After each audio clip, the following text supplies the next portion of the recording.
नमस्कार दोस्तों, मेरा नाम है अर्पित और आज के इस वीडियो के अंदर हम पढ़ने वाले हैं फिजिकल एजुकेशन की चैप्टर 4 को, जिसका नाम है physical education and children with special need को।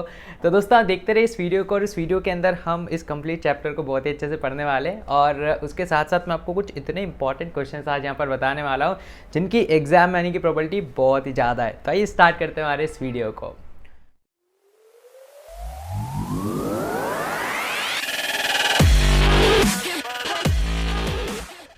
तो यार हम सीबीएसई के लेटेस्ट सिलेबस के हिसाब से यहाँ पर पढ़ने वाले हैं और इस चैप्टर के अंदर हम पढ़ेंगे कि क्या क्या यहाँ पर रिक्वायरमेंट रहती है चिल्ड्रन विद स्पेशल नीड को, किन किन चीज़ों को हमें ध्यान में रखना है, डिसेबिलिटी, डिसऑर्डर और भी मतलब सारी जो कंप्लीट सीबीएसई का लेटेस्ट सिलेबस है उसके अनुसार हम यहाँ पर पढ़ने वाले हैं। तो आइए स्टार्ट करते हैं हमारे इस चैप्टर को।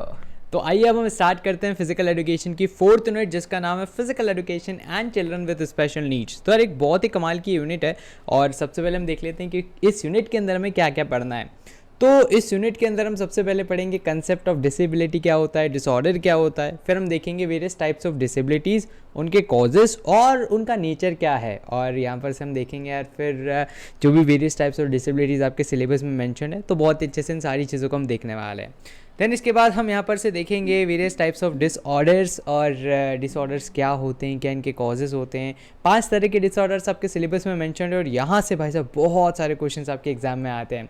और सिंस अगर आपका पेपर सब्जेक्टिव हो रहा है तो यार आप फिजिकल एजुकेशन में बस एक बात का ध्यान रखिएगा कि जितने भी अपने यूनिट कॉन्टेंट्स हैं ना, उनकी आप डेफिनेशन ज़रूर से याद कर लेना। जैसे आप डिसेबिलिटी की, डिसऑर्डर की डेफिनेशन, उनमें क्या डिफरेंस है, तो इस टॉपिक से सारे क्वेश्चंस आपके कवर हो जाएंगे। फिर इसके बाद टाइप्स ऑफ डिसेबिलिटी, तो सारे टाइप्स ऑफ डिसेबिलिटी याद रख लेना और जो जो आपके सिलेबस में मेंशन है बस वही याद रखना है और उनकी डेफिनेशन याद रखना है। तो यहाँ से आपके सारे क्वेश्चन इस टॉपिक से कवर। ऐसे डिसऑर्डर के अंदर भी आपको यही करना है कि अगर आपने हर एक डिसऑर्डर की डेफिनेशन, उसके कॉजेज़ और उसके क्या क्या सिम्टम्स हैं, ये सब याद कर लिया तो भाई एक भी क्वेश्चन आपका मिस नहीं होगा सब्जेक्टिव में। तो देन इसके बाद डिसेबिलिटी एटिकेट, जहाँ से क्वेश्चन कम ही आता है और आता भी तो कम मार्क्स में आता है, और स्ट्रेटजीज जिससे हम फिजिकल एक्टिविटीज़ को एक्सेसिबल बना सकते हैं। तो यहाँ से भी जो क्वेश्चन होते हैं कम ही आते हैं और अगर आते भी हैं तो थोड़े कम मार्क्स में ही आते हैं, मतलब 4 मार्क्स में नहीं आते हैं। देन बढ़ते हैं आगे, कंप्लीट चैप्टर की समरी को हम देखते हैं और बहुत ही अच्छे से यार मैं आपको सारी डेफिनेशंस बताऊंगा, जो लेटेस्ट आपका फॉर्मेट है उसके अनुसार बताऊंगा। सबसे पहले यहाँ पर आपसे पूछा जाता है यार एग्जाम के अंदर कि आप डिसेबिलिटी से क्या समझते हैं। तो यार डे टू डे लाइफ में हमने बहुत सारे लोगों को यहाँ पर विकलांगता से ग्रसित होते हुए देखा है और डिसेबिलिटी को हिंदी में हम विकलांग ही बोलते हैं। यार क्या होती है विकलांगता? तो विकलांगता बेसिकली एक लॉन्ग टर्म इम्पेयरमेंट है ना। इम्पेयरमेंट मतलब अगर कहीं आपकी बॉडी में कोई डिफॉर्मिटी है, कहीं कोई दिक्कत है और इसके कारण क्या होता है, जो आपकी डे टू डे लाइफ की एक्टिविटी रहती है जैसे ईटिंग, वॉकिंग, देन आपकी पर्सनल हाइजीन को मेंटेन करना, इन सब में आपको कहीं ना कहीं दिक्कत आती है। जैसे आप यहाँ पर इमेज में देख सकते हो, ये जो मोहतरमा है इनको शायद तक पैरों में कोई दिक्कत है और इसके कारण जो इनकी डे टू डे लाइफ की एक्टिविटीज़ है, जैसे ये दौड़ नहीं पाती हैं, है ना। दैन उसके बाद अगर इनको लॉन्ग डिस्टेंस में कहीं ट्रैवल करना है तो डेफिनेटली इनको कोई दिक्कत आएगी। सो डे टू डे लाइफ की एक्टिविटीज़ में जहाँ पर दिक्कत आती है तो उसको हम डिसेबिलिटी बोलते हैं। दैन इसके बाद आपकी एवरीडे एक्टिविटीज़ डेफिनेटली इससे यहाँ पर अफेक्ट होती है और ये जो कंप्लीट डिसेबिलिटी है हो सकता है कि आपके जन्म से ही हो या फिर हो सकता है कि ड्यूरिंग लाइफ टाइम में डेवलप हो जाए, जैसे एक्सीडेंट के कारण डिसेबिलिटी हो सकती है। देन इसके बाद डिसेबिलिटी के वैसे तो डिफरेंट मीनिंग होते हैं। जैसे आपने देखा होगा जो रेपिस्ट होते हैं और जो ये बलात्कार करते हैं तो इनको बोलते हैं कि यार मेंटली डिसेबल्ड हैं लोग, ठीक है। सो इस प्रकार से अलग अलग प्रकार की डिसेबिलिटीज़ के कंसेप्ट यहाँ पर हमें देखने को मिलते हैं। लेकिन हाँ, अगर हम यहाँ पर एक जो विकलांग शब्द की बात करते हैं तो जनरली हम वहाँ पर फिजिकल डिसेबिलिटी को रेफर कर रहे होते हैं। दैन इसके बाद जितने भी यार अपने पर्सन विद डिसेबिलिटी है उनको भी अपने जीवन को बहुत ही बेहतर तरीके से जीने का हक है। उनको भी जो भी यहाँ पर फंडामेंटल राइट्स होते हैं, मौलिक अधिकार होते हैं, ह्यूमन राइट्स होते हैं, मतलब मानव अधिकार, इन सभी को एंजॉय करने के लिए यहाँ पर बिल्कुल है ना, वो भी यहाँ पर एंटाइटल टू हैं। तो डेफिनेटली इस चीज़ को यहाँ पर इनेक्ट करने के लिए, इस चीज़ को उन तक पहुँचाने के लिए इंटरनेशनल लेवल पर एक कन्वेंशन यहाँ पर आयोजित किया गया था, जो कि था United nation convention on the rights of person with disability. तो यूनाइटेड नेशंस में क्या होता है, पूरी देश और दुनिया के सभी हर एक देशों से रिप्रेजेंटेटिव आते हैं, वहाँ पर मिलते हैं और कॉमन मुद्दों पर डिस्कस करते हैं। तो वहाँ पर डिस्कस किया गया और ये कन्वेंशन बनाया गया। इसके बेसिस पर हर एक कंट्री को बोला गया कि आपको अपने यहाँ पर एक्ट्स बनाने हैं और उन एक्ट से क्या फ़ायदा होगा, ये जो डिसेबल लोग हैं उनको यहाँ पर कोई ना कोई बेनिफिट्स दिए जाएंगे। सो भारत के अंदर भी rights of person with disability act है, जिसको हम RPWD एक्ट 2016 के नाम से जानते हैं। और इसके अनुसार यहाँ पर क्या होता है, जितने भी भारत के अंदर डिसेबल लोग हैं उनकी मदद की जाती है ताकि वे कोई बेहतर ज़िंदगी को यहाँ पर व्यतीत कर सकें, और उनसे रिलेटेड स्कीम्स को भी फॉर्मुलेट यहाँ पर किया जाता है। देन इसके बाद ये जो एक्ट है, इसी के अंदर भारत में जो डिसेबिलिटी की डेफिनेशन है उसको भी यहाँ पर दिया गया था। सो पर्सन विद डिसेबिलिटी क्या होता है, अगर आपसे कोई पूछे डेफिनेशन, आपसे डेफिनेटली पूछ सकते हैं एग्जाम के अंदर 2 मार्क में कि भाई पर्सन विद डिसेबिलिटी की डेफिनेशन क्या है, तो वहाँ पर आपको फिर लिखना पड़ेगा कि पर्सन जिसको long term physical, mental, intellectual या सेंसरी इम्पेयरमेंट है, जिससे यहाँ पर क्या होता है उसकी जो इफेक्टिव पार्टिसिपेशन है इन द सोसाइटी वो इम्पैक्ट होती है, तो उसी को हम यहाँ पर क्या बोलते हैं, पर्सन विद डिसेबिलिटी। तो बिल्कुल ये वाली डेफिनेशन एज इट इज़ आप कंट्रोल भी करके आ सकते हो, कॉपी पेस्ट करके आ सकते हो। देन इसके बाद हम देखते हैं डिसऑर्डर का कंसेप्ट क्या होता है। ठीक है, सो डिसेबिलिटी हमने देख लिया, अब डिसऑर्डर क्या होता है। सो डिसऑर्डर अगर हम बोलें तो ये छोटा भाई होता है डिसेबिलिटी का। ठीक है, डिसेबिलिटी को तो हिंदी में विकलांगता बोलते हैं, डिसऑर्डर को हिंदी में विकार बोलते हैं।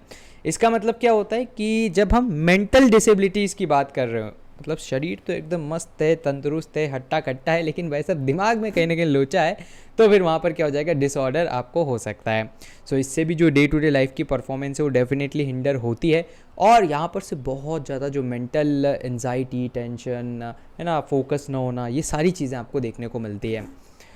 अब यहाँ पर यार कई बार हम कंफ्यूज भी हो जाते हैं कि भारत में जो विकलांग लोग हैं उनको ऑफिशियली क्या कहा जाता है। तो ये जो मैंने अभी आपको एक्ट बताया था ना 2016 का, इस एक्ट के अनुसार भारत में जो भी यहाँ पर विकलांग हैं, जो डिसेबल्ड है, उनको ऑफिशियली दिव्यांगजन के नाम से जाना जाता है, या फिर जो थोड़े छोटे बच्चे हैं उनको चिल्ड्रन विद स्पेशल नीड्स के नाम से जाना जाता है। तो CWSN या फिर दिव्यांगजन, है ना। आजकल आप जहाँ पर भी देखेंगे, ट्रेन्स हो गए, फ्लाइट्स हो गए, जहाँ पर भी सरकारी अगर कोई इंस्ट्रक्शन है तो वहाँ पर आपको विकलांग की जगह दिव्यांगजन शब्द देखने को मिलेगा, क्योंकि ऑफिशियली अब ये वाला शब्द हो चुका है।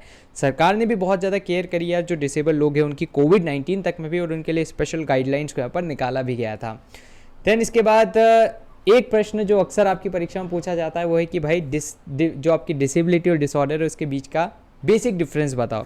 तो देखो बेसिक डिफरेंस यही है कि जो डिसेबिलिटी होगी उसके अंदर हम फिजिकल, मतलब जो बॉडी पार्ट से रिलेटेड अगर कहीं कोई इम्पेयरमेंट है तो उसको देखते हैं, जबकि डिसऑर्डर के अंदर हम क्या देखते हैं, दिमाग से रिलेटेड अगर कोई इम्पेयरमेंट है तो उसको देखा जाता है।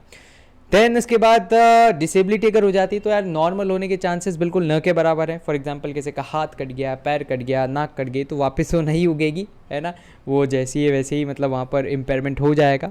जबकि अगर दिमाग में कहीं कोई समस्या है तो चांसेस टू बिकम नॉर्मल रहते हैं। ठीक है, जैसे कोई डिप्रेशन में तो थोड़ा ना पूरे लाइफ भर ही डिप्रेशन में रहेगा, उसको अगर हम प्रॉपर ट्रीटमेंट देंगे तो क्योर हो जाएगा।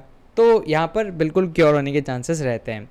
इसके 3 टाइप्स और इसके 5 टाइप्स हैं। ठीक है, आपके सिलेबस में मेंशन ये फिजिकल, इंटेलेक्चुअल और कॉग्निटिव डिसेबिलिटी, और डिसऑर्डर के अंदर आपके 5 तरह के होते हैं, ADHD, SPD, SD, ODD and OCD।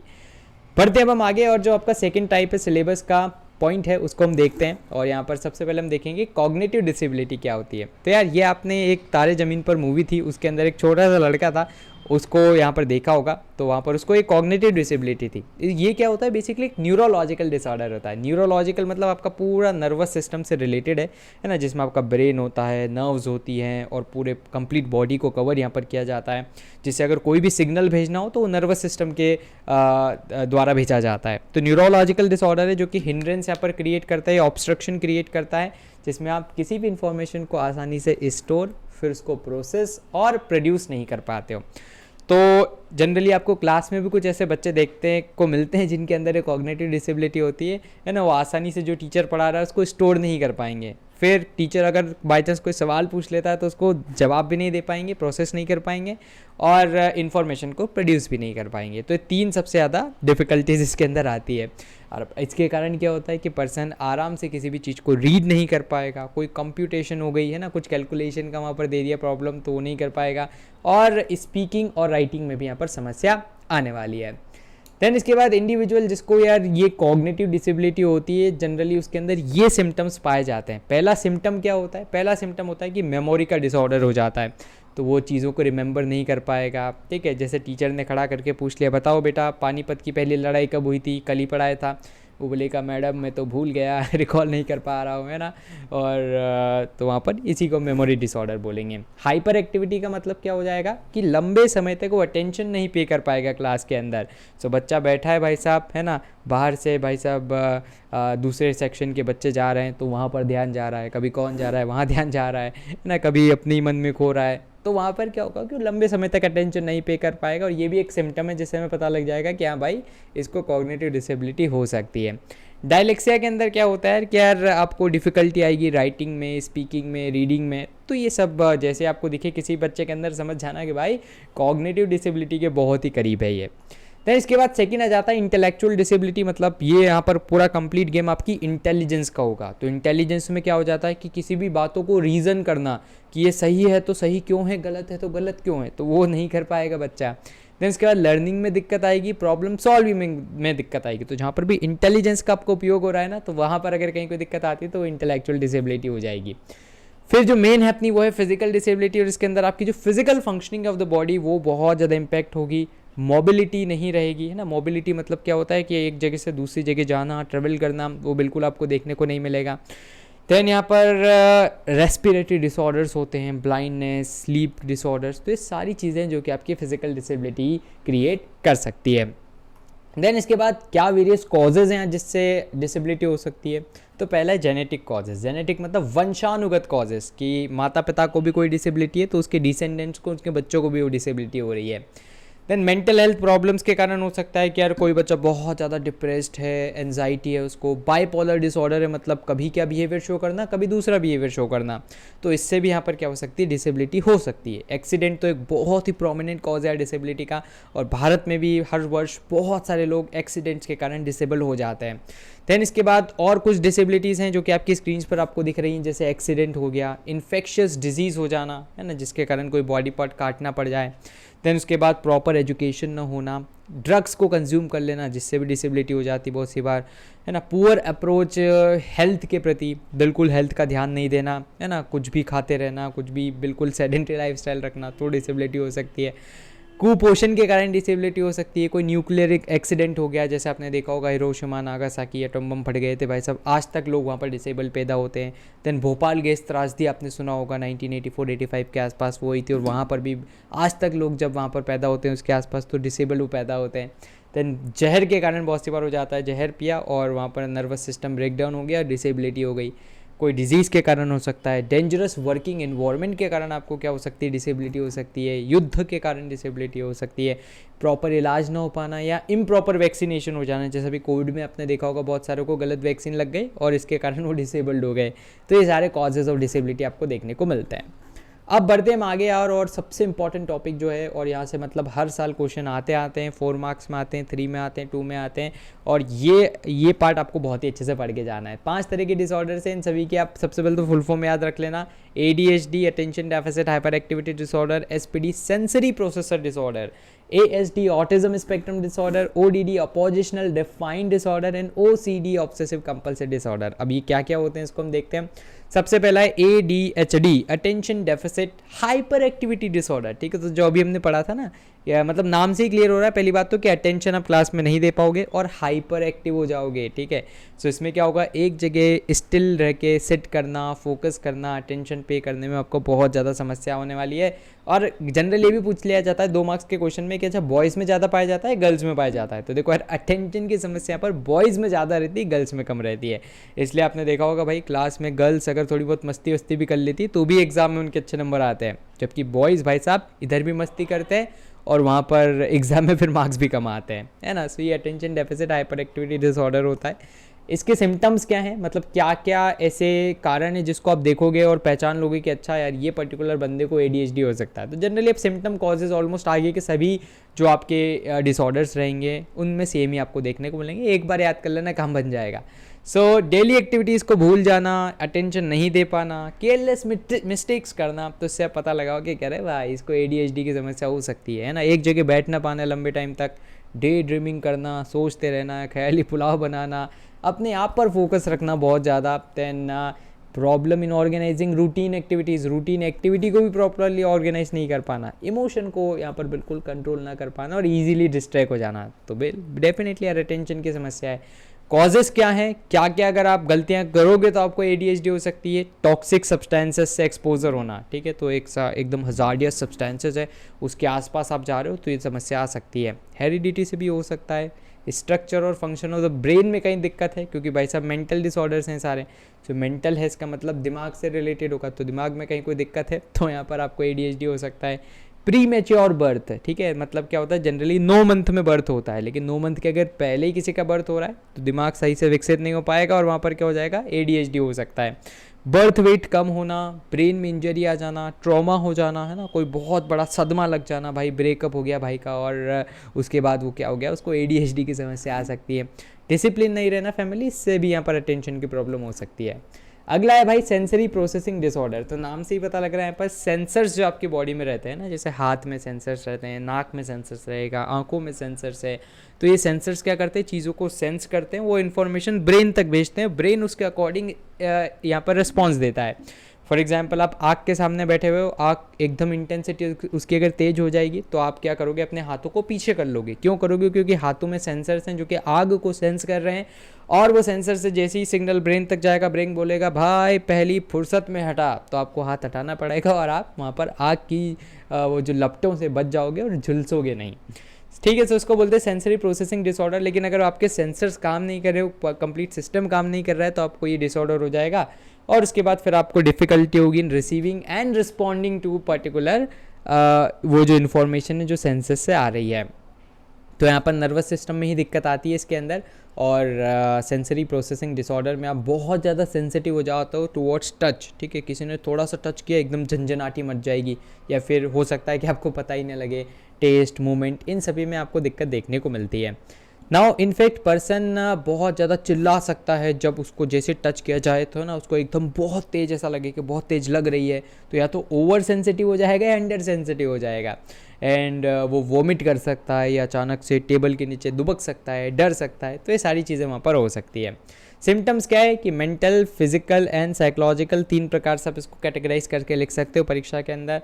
तो ज़्यादा साउंड अगर आपको दिख जाए, ज़्यादा अगर ऑर्डर्स आ जाए, है ना, आपको अगर इन सारी चीज़ों की बहुत ज़्यादा ही मतलब नॉर्मल से ज़्यादा आपको चीज़ें दिख रही है, सूंघने में आ रही है, पहचानने में आ रही है, तो आप समझ सकते हो कि आपको सेंसर्स में क्या दिक्कत आ रही है। बॉडी का बैलेंस पुअर नहीं है, देन उसके बाद आपको यहाँ पर पुअर कोऑर्डिनेशन हो रहा है ना, तो इससे आप समझोगे कि यार सेंसर्स में ही कहीं ना कहीं दिक्कत है। और अगर आप अपने आप को अलग करना स्टार्ट कर देते हो, आइसोलेट करते हो, डिप्रेशन, एंजाइटी ये सब हो रहा है, तो भी आप कहीं ना कहीं अंदाज़ा लगा सकते हो कि यार SPD हो सकता है। कॉजेज़ क्या है, कॉजेज़ वही रहेगा कि भाई ब्रेन में कोई इंजरी हो जाना, फूड एलर्जी, इन्वायरमेंट, जेनेटिक मतलब वही हेरिडिटी वाला, then abnormal brain, premature birth, तो सब इसके अंदर भी आ जाएगा। देन उसके बाद अगला आ जाता है अपने पास ऑटिज्म स्पेक्ट्रम डिसऑर्डर, तो इसके अंदर सोशल इंटरेक्शन में डिफ़िकल्टी आएगी पर्सन को, मतलब वो आसानी से लोगों से इंटरेक्ट नहीं करेगा, कम्युनिकेशन में चैलेंज आएगा उसको, एंड बेसिकली ये भी एक न्यूरोलॉजिकल डिसऑर्डर है। एंड यहाँ पर क्या होता है, आपको कम्युनिकेशन में, लैंग्वेज में, सोशल स्किल्स में, बिहेवियर में दिक्कत आती है ना। तो जनरली जो इंट्रोवर्ट्स लोग रहते हैं ना, तो उनको ये ASD की समस्या कई बार हो जाती है, जहाँ पर वो कम्युनिकेट ही नहीं कर पाते लोगों से, लैंग्वेज पर कमांड नहीं बन पाती है, सोशल स्किल्स बिल्कुल निल हो जाती है। देन यहाँ पर क्या क्या इसके सिम्टम्स हैं कि कम्युनिकेशन बहुत ज़्यादा डिफ़िकल्टी आना, है ना, जो अपने अभी आगे पढ़े ऑलमोस्ट वो सारी की सारी चीज़ें आप यहाँ पर भी लिख सकते हैं। दैन इसके बाद कॉजेज़ में क्या हो जाएगा, कॉजेज़ में वही कि जेनेटिक फैक्टर्स, ब्रेन का डेवलपमेंट ना होना, इन्वायरमेंट होना, इंजरी होना, मेल न्यूट्रिशन ड्यूरिंग प्रेगनेंसी, तो ये सारी चीज़ों से आपको ऑटिज्म स्पेक्ट्रम डिसऑर्डर देखने को मिल सकता है। देन इसके बाद आ जाता है अपोजिशनल डिफाइंड डिसऑर्डर, और ये भाई साहब हर एक क्लास में एक ऐसा ना ऐसा बच्चा रहता है जो कि यहाँ पर बस क्लास में मस्ती खोर रहता है ना, लोगों को नुकसान पहुँचाना उसका एकमात्र लक्ष्य रहता है। तो डिसरप्टिव बिहेवियर अगर किसी का है तो आप बोल सकते हो अपोजिशनल डिफाइंड डिसऑर्डर है। और ऑलमोस्ट हर एक क्लास में एक ऐसा पर्सन रहता है जो कि बिल्कुल लड़ाई कुटाई में सबसे आगे रहता है क्लास में, मतलब कैसे रूल्स फॉलो ना हो, कैसे एक न्यूसेंस क्रिएट हो जाए, तो उसकी जिम्मेदारी इस पर्टिकुलर बच्चे की रहती है ना। अगर आपको याद आ रहा हो तो मुझे बताइएगा कमेंट बॉक्स में कि हाँ सर हमारी क्लास में भी एक ऐसा होनहार विद्यार्थी पाया जाता है। तो आप यहाँ पर आपको एक pattern of disobedience, hostile behaviour, ये सारी चीज़ें देखने को मिलती है। एंड ये जो इंडिविजुअल है ना, ये अफेक्टेड रहते हैं बाय रेबलेस कैरेक्टर इनका रहता है, ठीक है। यूजुअली रेबल करते हैं, रेबल मतलब क्या, बागी, है ना, सब बागी रहते हैं ये, और आर्ग्यू करते हैं भाई साहब एडल्ट से, टीचर से, सभी से। रिफ्यूज़ टू ओबे, किसी ने कोई यहाँ पर उनको बोला कि भाई ये काम कर दे, नहीं करना है, ओबे तो करना ही नहीं है, तो ये सारी बातें आपको देखने को मिलती है भाई साहब, ठीक है। जैसे यहाँ पर इमेज में आपको दिख रहा है एकदम बागी है ना, तो बिल्कुल बागी ऐसे लोग रहते हैं। सिम्टम्स क्या हो जाएगा, बिहेवियर, कॉग्निटिव, साइकोलॉजिकल, इस प्रकार से 3 कैटेगरी में आप लिख सकते हो। तो बिहेवियर अगर आपको दिख रहा है कि भाई बहुत आर्ग्यू कर रहा है, बहुत फाइटिंग कर रहा है, किसी के रूल्स को फॉलो नहीं कर रहा है, लोगों को बस ब्लेम करता रहता है ना, फट से फ्रेंडशिप तोड़ देता है, तो वो सब आप बोलोगे कि हाँ इसको सिम्टम है ओडीडी के, शायद ओडीडी इसको हो सकता है ना। यूँ ही पहचान में आ जाते हैं भाई। सो अब ओडीडी पहचानना सबसे आसान है, मतलब कोई भी इस तरह की हरकतें करे, आर्ग्यू, फाइटिंग और ये सब, तो वो जनरली ओडीडी में ही आ जाता है अपना। देन इसके बाद कॉजेज़ वही रहेंगे अपने पास, जेनेटिक्स, है ना, कि भाई पूरे पेरेंट्स, पूरी फैमिली ट्री है वही यहाँ पर क्या है, बिल्कुल है ना लड़ाकू किस्म की है, एंड इस तरह की समस्या है, तो वो आगे के पूरी जनरेशन इस तरह की हो सकती है। बायोलॉजिकल समस्या हो सकती है वही, ब्रेन का प्रॉपर डेवलपमेंट ना होना। देन उसके बाद सोशल में क्या हो सकता है कि बहुत सी बार होता है कि यार कोई गरीब घराने से रहता है ना, आपने जनरली मूवीज़ में देखा होगा, बहुत ही गरीब बच्चा है लेकिन भाई साहब फाइटिंग में एकदम नंबर 1 है, पूरी दुनिया वो जीतना चाहता है, ठीक है, तो वहाँ पर बिल्कुल उसमें भी ओडीडी की समस्या आपको देखने को मिलती है। लास्ट आ जाता है ऑब्सेसिव कंपल्सिव डिसऑर्डर, इसमें भी नाम से ही पता लगता है कि ऑब्सेशन और कंपल्शन दोनों यहाँ पर आपको देखने को मिलेंगे। तो यहाँ पर एक साइकिल में आप फंस जाते हो जिसमें ऑब्सेशंस एंड कंपल्शन, ठीक है। जैसे यहाँ पर इमेज में आपको देखने को मिल रहा है व्यक्ति बहुत ज़्यादा है ना, इसको किसी चीज़ का ऑब्सेशन है, और जैसे फॉर एग्जांपल एग्ज़ाम टाइम जब होता है ना, तो जनरली हमारे अंदर भी एक एटीट्यूड आ जाता है, हम किसी भी लाइन को बार बार दोहराते रहते हैं, like it is a mental health disorder, it is a mental health disorder. तो वो क्या है कि हम एक चीज़ के प्रति ऑब्सेसिव हैं कि भाई कल ये कहीं एग्जाम में ना आ जाए, और एग्जाम में आ गया तो ऐसा ना हो कि मैं इसको लिख ना पाऊँ, तो इसलिए फटाक से इसको पढ़ता रहता हूँ, वो ऑब्सेसिव बिहेवियर आपका हो जाता है, ठीक है। तो यहाँ पर पर्सन जो है वो कांस्टेंट थॉट ऑफ फियर में रहता है कि भाई कल पास तो हो जाऊंगा ना, ये तो हो जाएगा ना, वो तो हो जाएगा ना, तो इस प्रकार से कांस्टेंट थॉट्स यहाँ पर चलते रहते हैं। और इसके कारण क्या होता है, it cause them to perform certain rituals, है ना, तो इसके कारण ना फिर कुछ ना कुछ छोटी मोटी रिचुअल्स परफॉर्म करते हो, रूटीन्स को, जैसे वही मैंने आपको बोला ना, चीज़ों को दोहराते रहना, तो वो काम आप करना स्टार्ट कर देते हो। तो मेंटल डिसऑर्डर है, रिपीटेटिव बिहेवियर्स यहाँ पर आप शो करते हो। And to get rid of unwanted thoughts, तो कैसे आप इस चीज़ को ओवरकम कर सकते हो, यहाँ पर प्रॉपर एक्सरसाइज ये सब करोगे तो ओवरकम हो जाएगा, लेकिन हाँ उन अनवांटेड थॉट्स को ओवरकम करने के लिए आप सेम चीज़ को दोहराते रहते हो इस ऑब्सेसिव कंपल्सिव डिसऑर्डर में। सिम्टम्स में वही है कि एक तरफ ऑब्सेसिव थॉट्स और कंपल्सिव बिहेवियर अगर आप शो कर रहे हो, तो ऑब्सेसिव थॉट्स में क्या है कि आपको डर लग रहा है कि भाई कहीं मैं जर्म से कॉन्टामिनेट ना हो जाऊं, जैसे अभी कोविड में बहुत हुआ लोगों के साथ, है ना, उनको ये डर लगा रहा है कि भाई कहीं ये कोविड मुझे निपटा ना दे, तो ये ऑब्सेशंस हो गए बहुत सारे। कंपल्सिव में डबल चेक करते रहना भाई से चीज़ों को, मतलब एग्जाम में सुबह तक आप चेक कर ही रहे हो, सुबह से 5 बार चेक कर ले, कह रहे भाई मैंने पेंसिल रखी तो है ना, मैंने पेन रखा तो है ना, तो उसको बोलते हैं obsessive and compulsive behaviour. Causes वही सेम रहेंगे, बायोलॉजिकल, जेनेटिक, इन्फेक्शन, इन्वायरमेंटल, ठीक है, इसमें कोई ज़्यादा खास चेंज है नहीं। फिर आगे अगला अपना टॉपिक है सिलेबस का, वही डिसेबिलिटी एटिकेट। एटिकेट मतलब क्या होता है, शिष्टाचार, है ना, तो आपने देखा होगा जनरली आत्माराम तुकाराम भिड़े जी को भी, है ना, बहुत ही शिष्ट होने की वो बात करते हैं कि कोई शिष्ट नाम की चीज़ है या फिर नहीं, है ना, टप्पू को बार बार वो बोलते रहते हैं। सो शिष्टाचार मतलब क्या, एक बेसिक एथिक्स, एक बेसिक आपको जो चीज़ें रूल्स हैं जिनको फॉलो करना चाहिए जब आप किसी डिसेबल व्यक्ति से इंटरेक्ट करते हैं। तो पहला है कि उस पर्सन का नाम rather than any disable related word, ठीक है। तो आप जब भी सामने वाले से बात करें तो ऐसा नहीं कि भाई बेचारा बोल नहीं पाता तो आप उसको ए गूंगे, है ना, कोई बेचारा चल नहीं पाता कि ए लंगड़े, तो इस तरीके शब्दों का बिल्कुल भी प्रयोग ना किया जाए, स्ट्रिक्ट प्रोहिबिशन, ठीक है। तो वहाँ पर उसका नाम सीधा आप यूज़ करें, ना कि कोई इस प्रकार का फालतू का शब्द। देन उसके बाद बिल्कुल आप उससे जैसे नॉर्मल व्यक्ति से हैंड्स मिलाते हैं वैसे उससे हैंड्स मिलाएं। एक कंपेनियन की जहाँ तक ज़रूरत नहीं हो वहाँ तक आप, है ना, सीधे अगर बात कर सकते हो तो कर सकते हैं, कर लें। देन उसके बाद अगर आप उस सामने वाले व्यक्ति की हेल्प करना चाहते हैं तो तब तक हेल्प ना करें जब तक वो एक्सेप्ट ना करे ऑफ़र को, या फिर पहले आप उसको ऑफ़र दें, ठीक है। जैसे कोई बेचारा सड़क किनारे उस पर बैठा हुआ है व्हील चेयर पर, आपने उसको सड़क पार करवा दी खामखाई, है ना, फिर बाद में बोलेगा अरे भाई मैं तो यूं ही बैठा हुआ था, है ना, मेरे को तो सीधा जाना था, तूने कहाँ सड़क पार करवा दी, ठीक है। तो यहाँ पर बिल्कुल wait until the offer is accepted. Adult को एडल्ट की तरह ट्रीट करना है, आई लेवल पे कन्वर्सेशन करने की सोचनी है ना, ऐसा नहीं कोई बोना है तो बिल्कुल नीचे यूँ देख के कन्वर्सेशन कर रहे हैं भाई साहब। Then never lean on the wheel chair, कोई व्हील चेयर पे तो भाई ऐसा नहीं कि उस पर लटूम गए। And never patronise people on the wheel chair, ना उनके पापा बनने की कोशिश ना करें, अगर वो आपकी एज का है तो बिल्कुल उस हिसाब से बात करें। तो बेसिक्स है ना। 2 मार्क्स में अगर आता है तो बोल सकता है आपके 4 डिसेबिलिटी एटिकेट बता दें, इनमें से कोई भी 4 लिख देना, या फिर आपको मन में भी कोई 4 आ जाते हैं ना वो भी लिख सकते हो, कोई दिक्कत नहीं, no hard and fast rule over here. Then इसके बाद लास्ट आ जाता है अपने पास कुछ ऐसे स्ट्रैटेजीज जिससे हम फिजिकल एक्टिविटीज़ को एकदम एक्सेसिबल बना सकते हैं चिल्ड्रन विद स्पेशल नीड्स के लिए। तो प्रॉपर मेडिकल चेकअप यार करवाया जाए। तो जब हम चिल्ड्रन विद स्पेशल नीड है उनका प्रॉपर मेडिकल चेकअप करवाएंगे तो हमें पता लगेगा कि भाई डिसेबिलिटी का टाइप क्या है, और उस अनुसार हम उसके लिए स्ट्रैटेजी बना पाएंगे। तो प्रॉपर मेडिकल चेकअप आपको करवाना है। देन जो भी एक्टिविटीज़ उन बच्चों के लिए आप डिज़ाइन कर रहे हो, कोशिश करना है कि उनके इंटरेस्ट पर बेस हो, क्योंकि अगर इंटरेस्ट पर बेस्ड एक्टिविटीज़ होगी तो उनको और ज़्यादा मज़ा आएगा और ज़्यादा इंक्लूडेड वो फील करेंगे। ठीक है, जैसे अगर किसी को क्रिकेट पसंद है तो भाई आप उसको क्रिकेट खिलाओ, ना कि और कोई सा गेम, है ना, तो वो उसको और रुचि से खेलेगा। डिफरेंट इंस्ट्रक्शनल स्ट्रेटजीज़ आप बनाए जा सकती है। ठीक है, जैसे verbal, visual, peer teaching. Peer मतलब क्या होता है, दोस्तों को एक साथ करके वहाँ पर टीच करना। तो ये सारी चीज़ों को यहाँ पर यूज़ किया जाता है ना, यहाँ पर, जिससे प्रॉपर वे में एक इंटरेक्शन को इस्टेब्लिश किया जा सके डिसेबल लोगों के बीच में और जो बाकी लोग हैं उनके बीच में। देन इसके बाद रूल्स को मॉडिफाई करना, जैसे आपने देखा होगा ब्लाइंड क्रिकेट जो होता है ना, सो ब्लाइंड क्रिकेट में यहाँ पर क्या किया जाता है, जो रूल्स होते हैं उनको मॉडिफाई कर देते हैं ताकि आराम से वो क्रिकेट को खेल पाए, उसको एंजॉय कर पाएँ। स्पेसिफिक इन्वायरमेंट प्रोवाइड करना है। ठीक है, ऐसा नहीं कि भाई एकदम rough environment, rough ground provide कर दिया जहाँ पर कील काटे और ये सारी चीज़ें, और बेचारा कोई देख नहीं सकता उसको, आप वहाँ पर खिला रहा है तो वहाँ पर क्या होगा, उसको इंजरी हो जाएगी। तो उसके हिसाब से स्पेसिफिक इन्वायरमेंट आपको क्रिएट करना है। तो ये सारी चीज़ें जिनको अगर आप फॉलो करेंगे तो डेफिनेटली आप क्या कर सकते हो, बिल्कुल अच्छे से उसको स्टेबल कर सकते हो। चलिए बढ़ते हैं हम आगे, और नेक्स्ट हमारे पास क्या है, यहाँ पर एक छोटा सा मैं आपको अपडेट दे देता हूँ कि अगर आप चाहते हैं फिजिकल एजुकेशन को एकदम कंप्लीट वे में यहाँ पर रिवाइज करना, तो मैंने आपके लिए कुछ कमाल धमाल क्लासेस को यहाँ पर प्लान किया है, जो कि 27 मई से 1 जून तक चलेंगी। टोटल 6 क्लासेस हैं, और इन क्लासेस के अंदर यार बहुत ही कमाल और धमाल तरीके से हम फिजिकल एजुकेशन को कवर करने वाले हैं, जिसमें कंप्लीट फिजिकल एजुकेशन को हम 1 शॉट में कवर कर लेंगे। 27 को 28 को most important question of P देखेंगे टर्म सेकेंड के लिए, फिर 3 गेस्ट पेपर हम सॉल्व करेंगे 29, 30 एंड 31 को, एंड देन उसके बाद अपने पास आ जाएगा complete physical education last moment questions. इन सभी का लिंक आपको डिस्क्रिप्शन में मिल जाएगा। फ्री क्लासेस है, एकदम फ्री में आप अटेंड कर सकते हैं उसको। अनलॉक कोड रहेगा अपना एपीपीडिया।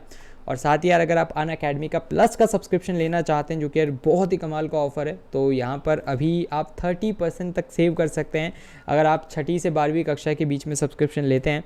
और यहाँ पर बहुत ही जल्दी यार भाई प्राइस हाइक होने वाली है, तो उसके पहले आप ज़रूर से इसको एनरोल कीजिएगा। जैसे अगर आप 12 मंथ का सब्सक्रिप्शन लेते हैं तो यहाँ पर 13,000 में आपको अभी मिल रहा है, वरना ये 19,000 का हो जाएगा नई प्राइस में। तो बहुत ज़्यादा अंतर हो रहा है यार, और इसमें भी आप 10% या जो भी मैक्सिमम डिस्काउंट है उसको अवेल कर सकते हैं अगर आप कोड यूज़ करते हैं। हमारे चैनल का नाम एपीपीडिया, तो इस ऑफर को भी यहाँ पर एनरोल कीजिएगा, लिंक्स डिस्क्रिप्शन में आपको मिल जाएंगे। बढ़ते हैं फिर हम आगे और कुछ एमसीक्यूज़ का आपका टेस्ट लेते हैं। ठीक है, कमेंट बॉक्स में आपको आंसर करना है फटाक से। सो पहला प्रश्न आपकी स्क्रीन पर है, एसपीडी की एक्सटेंडेड फॉर्म क्या होती है। सो वीडियो को पॉज करें और हाथ के हाथ आंसर इसका दें। ठीक है, तो ऑप्शन नंबर सी इसका राइट आंसर है, सेंसरी प्रोसेसिंग डिसऑर्डर। नेक्स्ट प्रश्न है एडीएचडी की फुल फॉर्म, तो इसकी फुल फॉर्म होती है option number B, attention deficit hyperactivity disorder. Question 3 है एएसडी की फुल फॉर्म क्या है, so autism spectrum disorder. Hence option number A is the right answer. Disorders are not cause by, क्या नहीं करोगे तो डिसऑर्डर नहीं होंगे। ठीक है, क्या करोगे तो डिसऑर्डर नहीं होंगे, तो बैलेंस डाइट लोगे तो भाई डिसऑर्डर नहीं होंगे। जबकि हेरिडिटी के कारण हो सकते हैं, इन्वायरमेंट अगर सही नहीं है तो डिसऑर्डर हो सकते हैं, ब्रेन डेवलप नहीं है तो डिसऑर्डर हो सकते हैं। देखे था ना अभी हमने कॉजेस के अंदर।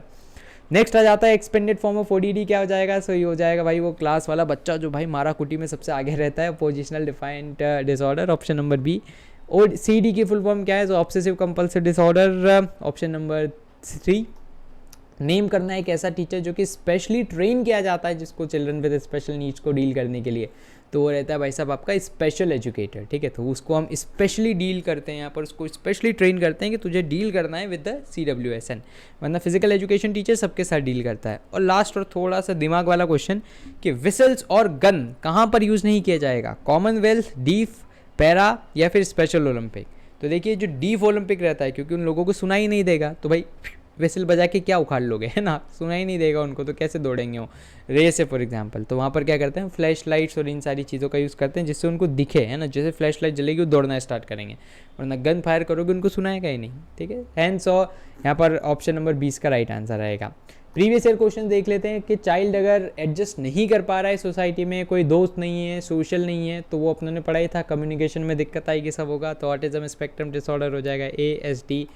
देन उसके बाद OCD क्या है, तो OCD ऑब्सेसिव कंपल्सिव डिसऑर्डर है, तो यहाँ पर आपको एंजाइटी हो जाती है किसी भी चीज़ के लिए कि भाई कल पास तो हो जाऊंगा नहीं होऊंगा, है ना। सेंस ऑप्शन नंबर 20 का राइट आंसर रहेगा। Cognitive disability may cause difficulty in reading writing, ये तो हमने सब देखा ही था, मैथमेटिक्स सब में डिफिकल्टी आ जाएगी, ऑल उसका आंसर है। देन डिस्कस आपको करना है किसी भी एक टाइप ऑफ डिसऑर्डर, तो भाई सब 5 पढ़ लिए हमने, 5 में से किसी भी एक को डिस्कस करो, 3 मार्क में आए तो आपको उसके कॉजेज एंड सिम्टम्स भी यहाँ पर लिखने पड़ेंगे। नेक्स्ट आ जाता है CBSE सैम्पल पेपर में प्रश्न आपसे पूछा गया था कि फुल फॉर्म बताना है, ठीक है। जो लेटेस्ट सैम्पल पेपर है उसके क्वेश्चन है कि SPD SD की फुल फॉर्म पूछी गई है, तो भाई साहब फुल फॉर्म आपको देनी है, एक मार्क में, 2 मार्क का क्वेश्चन है, तो 1 मार्क की SPD की फुल फॉर्म, 1 की SD की फुल फॉर्म। मेंशन करना है 2 सिम्टम्स और उसके कॉजेज, तो आराम से कर सकते हो बिना किसी दिक्कत के। एक्सप्लेन करना है आपको cognitive disability along with symptoms, ठीक है, आराम से बता सकते हो। कॉग्निटिव डिसेबिलिटी हमने स्टूडेंट में पढ़ी थी, जिसके अंदर आपके वो हाइपर एक्टिविटी, मेमोरी डिसऑर्डर, ये सारी चीज़ें आएंगी, तो उसको आपको लिखना है अच्छे से विद डेफिनेशन। लिस्ट डाउन करना है 2 स्ट्रैटेजीज से आप चिल्ड्रन विद स्पेशल नीड्स, तो ये आपको बतानी है, वो proper medical checkup, instructional strategies देना है। देन उसके बाद आपको क्या करना है, प्रॉपर इन्वायरमेंट रखना है। 4 पॉइंट आपको लिखने रहेंगे 2 मार्क्स के अंदर। नेक्स्ट आ जाता है cognitive disability along it symptoms, आपको बताना है, तो कॉग्निटिव डिसेबिलिटी क्या थी हमने पढ़ी थी, उसके सिम्टम्स भी हमने पढ़े थे, memory disorder, hyper activity, dyslexia, तो वही चीज़ आपको यहाँ पर बतानी है। देन एक और प्रश्न आया था, डिफरेंशिएट भी बहुत सी बार पूछ लेता है, ODD SPD ADHD STD, तो सारे के आपको पॉइंट्स अगर याद रहेंगे तो आप आराम से इसको डिफरेंस क्रिएट कर देंगे, जैसे मैंने यहाँ पर क्रिएट कर रखा है। देन इसके बाद नेक्स्ट आ जाता है कुछ प्रैक्टिस क्वेश्चन, जिसको आप जरूर से प्रैक्टिस कीजिएगा। पहला प्रश्न है कि what do you mean by ADHD और इसके वेरियस कॉजेज क्या है, तो इसको कैसे अटेम्प्ट करना है। ADHD की डेफिनेशन लिखी, फिर उसके कॉजेज लिखे, 2 मार्क्स का है प्रश्न है। देन इसके बाद आ जाएगा एक्सपेक्टेड क्वेश्चंस कुछ, जो कि अब आपकी परीक्षा में आ सकते हैं, सिंस आपकी बार क्या है, पेपर है आपका सब्जेक्टिव।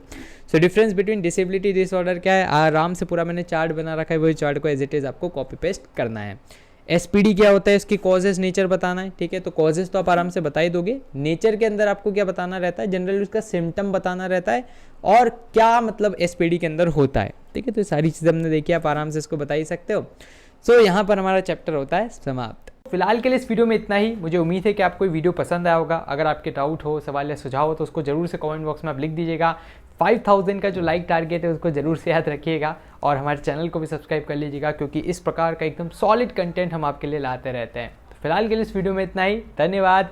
जय हिंद, जय भारत।